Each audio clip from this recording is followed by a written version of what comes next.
हम ममता झा समस्त मिथिलावासी के गोर लागै छी। जखन कोनो लड़का के विवाह होइ छै तऽ अगुआ जे छथिन से लड़का के दलान पर जाइ छथिन, ओ पूछै छथिन सब किछु, तऽ लड़का के पिताजी जे छथिन की सब कहै छथिन से सुनियो। जय मिथिला, जय मैथिली, जय माँ जानकी। नहीं दहेज में सामान चाही, नहीं हमरा पक्का के मकान चाही। नहीं दहेज में सामान चाही, नहीं हमरा पक्का के मकान चाही। सुनू अगुआ महान अछि एके अरमान, हमरा समधिन जवान चाही। सुनू अगुआ महान अछि एके अरमान, हमरा समधिन जवान चाही। नहीं दहेज में सामान चाही, नहीं हमरा पक्का के मकान चाही। सुनू अगुआ महान अछि एके अरमान, हमरा समधिन जवान चाही। सुनू अगुआ महान अछि एक अरमान, हमरा समधिन जवान चाही।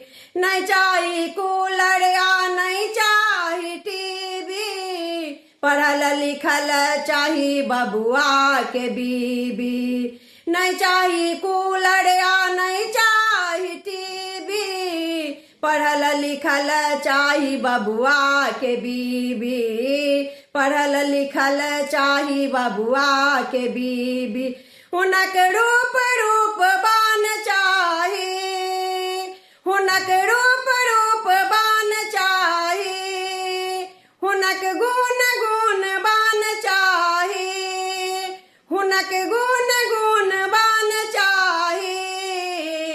सुनू अगुआ महान अछि एक अरमान, समधिन जवान चाही। सुनू अगुआ महान अछि एक अरमान, हमरा समधिन जवान चाही। सुनू अगुआ महान अछि एक अरमान, हमरा समधिन जवान चाही। भले दूगो टाका नहीं दैथ दहेज में, बाकी हमरा बेटा के राखथ करेज में। भले दूगो टाका नहीं दैथ दहेज में, बाकी हमरा बेटा के राखथ करेज में। बाकी हमरा बेटा के राखथ करेज में। नीक कुल खानदान चाही, नीक कुल खानदान चाही।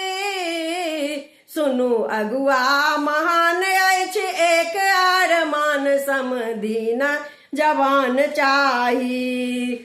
सुनू अगुआ महान अछि एक अरमान, समधिन जवान चाही। समधिन जवान चाही। धन्यवाद।